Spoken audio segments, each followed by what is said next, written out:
Welcome to the Ancestral Findings Podcast. Today, we continue our story of the lost treasure of Francis Wainwright with Chapter 2, the story of Francis Wainwright.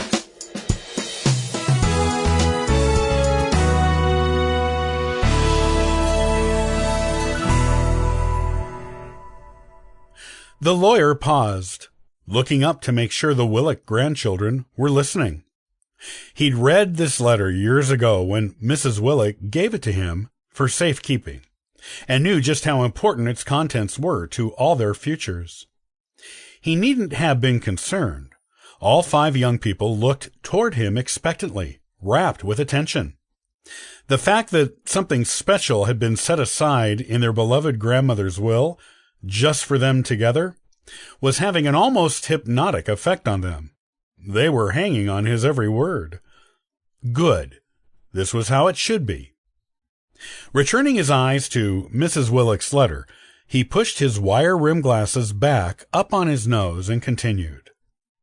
Francis Wainwright was my 7 times great-grandfather, which makes him your 9 times great-grandfather. Though he died in Salem the same year of the witchcraft trials, indeed a mere month before the first execution took place, he was lucky enough not to be caught up in that infamous incident.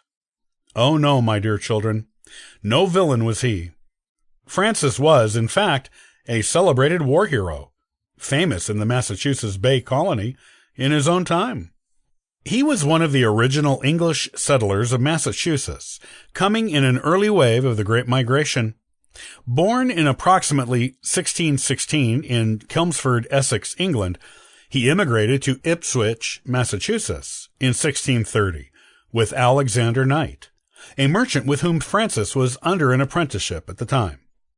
He learned the merchant trade well, and had just struck out on his own, when fortune presented this remarkable young man with a unique opportunity to distinguish himself. This opportunity was the beginning of the Pequot War. Francis was only 21 years old at the time, and he volunteered his military services to fight the local natives who wanted the English off their land. Whether this cause was right or wrong is not important to our story, and best left to others to debate. Our focus is on Francis and how he built his reputation and gained such respect among his English immigrant peers. He exemplified extraordinary bravery in this war, bravery which became the stuff of legend in Ipswich. At one point in the conflict, he was besieged by 2 natives at once, and his gun broke while he was fighting them. In those days, bullets had to be loaded into a gun 1 shot at a time. Having no time to reload, Francis used the gun itself as a weapon, bludgeoning his assailants with it, and killed them all on his own. That story was told and retold in the community for generations, and is still handed down in his family, just as I am handing it down to you. He fought against natives twice more, once in 1642, and again as a corporal in 1664. In between native battles, Francis was building his merchant empire and gaining the respect of Ipswich. He was a voter, something that was reserved only for wealthy male landowners at the time. He bought and sold property, signed a loyalist petition, and was promoted from Commodore to Freeman, an important distinction in the 17th century in New England. The Freeman designation, which was bestowed on him in 1671, essentially meant he was now considered a gentleman. He married twice. His first marriage was to Philippa Sewall, daughter of George Sewall of Hasted, Essex, England. When she died in 1669, he remarried to Hannah Hicks, who survived him, and who later went on to marry Daniel Epps. He had 8 known children, all with Philippa, including our own ancestor, Francis Wainwright, Jr. When Francis died suddenly while on business to Salem in 1692, the entire Essex County area was stunned.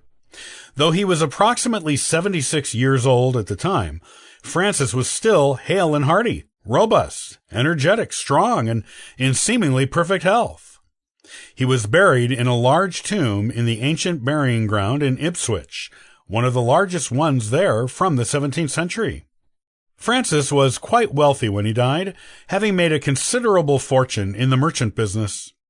While he left goodly sums of money and property to all his children, it seemed to many that a large portion of his supposed fortune was unaccounted for, something his children confirmed. According to his son, Simon, Francis buried more than half of the gold he owned somewhere on his farm's land for safekeeping. There was supposed to be a map to its location, but no one was ever able to find it, though his children looked in every conceivable place for it. The children kept most of the land in the family for as many generations as they could, and his grandchildren began digging up the land in search of the supposed lost treasure. Each generation passed on the story to the next, and each generation duly did their own searching.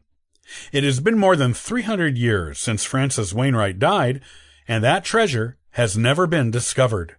Yet, we who are his direct descendants still believe it is there. My own grandmother told me she and her cousins did not believe the treasure was actual gold, but something far more valuable. What that might be, she had no idea. But the story had been handed down to her from her own grandmother that Francis's treasure was something that was personally special to him and important to the family, and that he let the rumor be of missing gold before he died to throw anyone but the truest, most loyal family members off the trail of the real treasure. I believe this version of the story, as my siblings, cousins, and I were not able to find the treasure, like the 6 generations before us.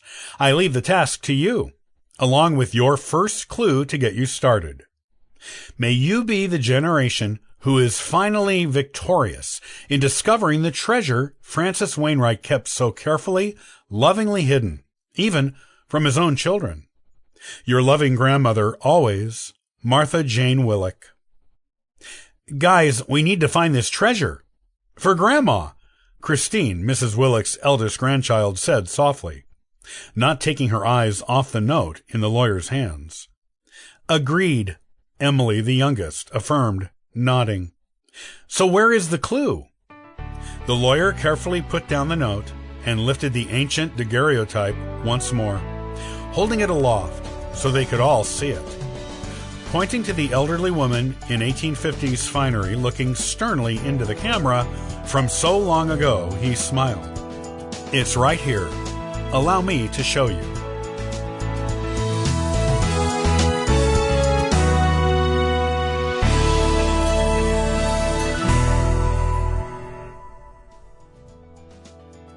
Thanks for listening to the Ancestral Findings podcast. For free resources to help you in your genealogy research, you can visit ancestralfindings.com. Happy searching!